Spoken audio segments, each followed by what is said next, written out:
The Alberta government's fall session wrapped up with some landmark legislation, heated battles with teachers, unions, and LGBTQ activists. And the one thing Danielle Smith has been wanting for years, movement from Ottawa on a new pipeline. Our senior anchor, Tara Nelson, sat down with the Premier to chat about the year that was. Here's part one of that conversation.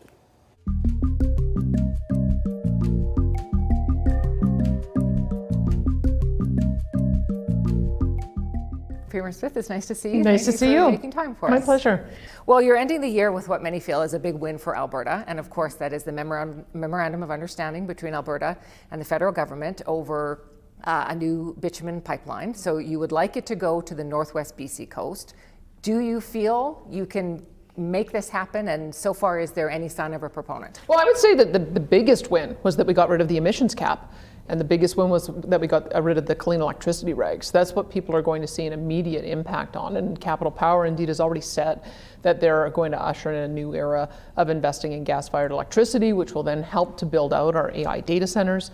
We already have a number of pipeline proponents, Enbridge, the Trans Mountain pipeline, South Bow talking about doing open seasons to expand their pipeline capacity. And yes, also having the bitumen pipeline to the northwest BC coast coupled with the Pathways project for decarbonization. That'll take a little bit longer. And we have indicated by July of next year, we hope to have that submitted to the Major Projects Office. And we hope to be able to see an approval within the time frame that they've talked about, being 2 years. But we still have a little bit of work to do on that.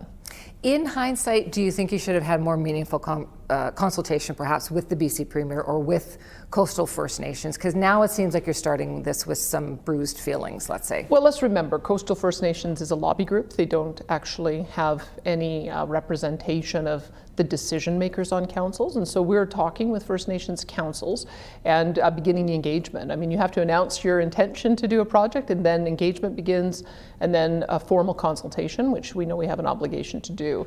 So I would say that there's still lots of runway and lots of time to do that. My Minister of Indigenous Relations has been to BC several times.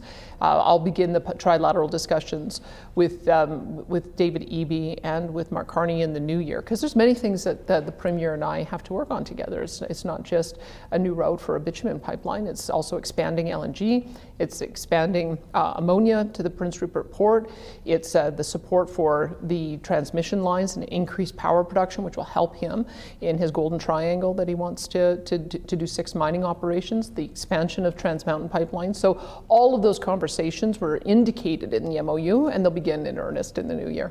When you signed the MOU, you called it a new starting point for nation building and forging a new relationship between Alberta and the federal government. And I think a lot of Albertans would agree with that, but I'm not sure that some of your most ardent supporters would agree with that. UCP members booed that notion at your AGM, and UCP President Rob Smith told CTV Calgary that more than half of the members of the UCP support an independent Alberta. So is the UCP now a separatist party? Well, no. I would say that most of our members likely support what I do, which is a sovereign Alberta within a united Canada. But let's be frank, the separatist sentiment probably rose as high as 37% after the election because of the frustration that Albertans have had with how they've been treated for the past 10 years. And I think it's my job to demonstrate that Canada can work again, but there's some proving that needs to be done by Canada. And that's why I'll be asking for the Prime Minister to live up to his commitments. I intend to live up to our commitments. And slowly but surely, I think as the MOU gets implemented, as projects get announced, I think that will build confidence again. So do you think you can keep the United Conservative Party united? It all very much depends on the Liberal Party and Mark Carney. I think we've started in a good way. I think that he's demonstrated far more interest in accommodating the serious concerns that Albertans have than his predecessor.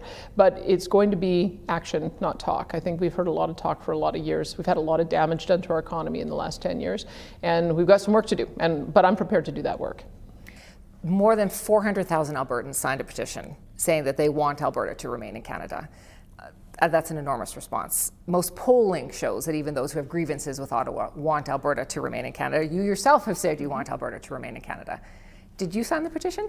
No, I didn't want to vote because remember, when you put a question like that to the people, they can always say no.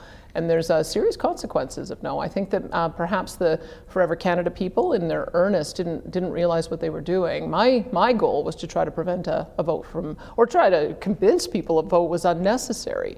And so now we're in a bit of a bind, because I think finally the proponents have realized that if it goes to a referendum, the no side could well win, which is why they've now told us they don't want it to go to a vote. So we're going to put that to a committee, and we're going to figure out what to do with it.